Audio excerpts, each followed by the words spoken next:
एक साहब ने रात का चौकीदार रखा था। सुबह साहब की फ्लाइट थी, साहब सुबह घर निकले फ्लाइट के लिए, 7-8 बजे घर से निकले तो चौकीदार ने कहा सर आज आपने नहीं जाना। तो क्यों नहीं जाना? बस सर मैंने कह दिया आज आप नहीं जाएंगे। ओ भाई मेरी फ्लाइट है, क्यों नहीं जाऊंगा?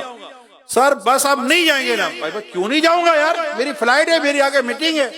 कहा सर मैंने ख्वाब देखा है आपका जहाज फट गया, आपका जहाज फट गया, मतलब ऊपर उड़ा और उड़ गया वो जहाज, अब नहीं जाए। मैंने ख्वाब देखा है, मेरे को नहीं आपको जाने देना।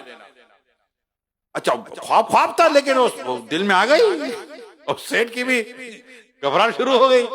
वाकई बढ़ गया तो सेठ नहीं गया, जहाज फट गया। सेठ ने अपने चौकीदार को बुलाया, कहा तूने मेरी जान बचा ली, ये ले तेरा इनाम। इनाम दिया, कहा कल से नौकरी पर मत आना।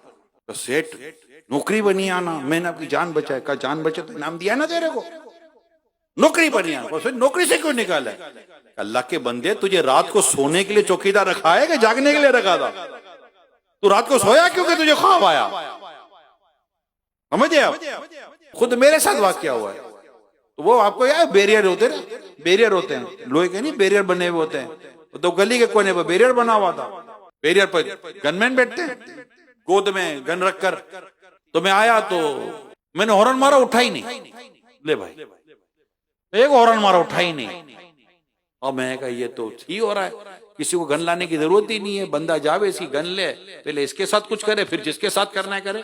अब यकीन माने मैं गाड़ी से उतरा, बैरियर उठाया, गाड़ी लेकर निकला, बैरियर लगाया, वो सोया है। कितना खतरनाक काम है पता है ना आपको? ये तो गन लेकर सोया हुआ है, अगले को गन लाने की जरूरत ही नहीं है, इसी से ले, इसी के साथ जो करना है करे, फिर पूरा लगा पूरा महल्ला है। अच्छा बादों को देखो, गन गोद में रखी हुई है, मोबाइल में बैठे हुए हैं। अच्छा उसके सामने से गुजर जाओ, पता ही नहीं चलेगा।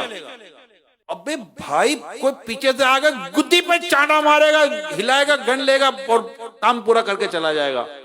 इन लोगों को तो ज्यादा समझदार होना चाहिए, ज्यादा इस मामले चौक पे, पहले इन्हीं की जान जाएगी ना, सो जाते।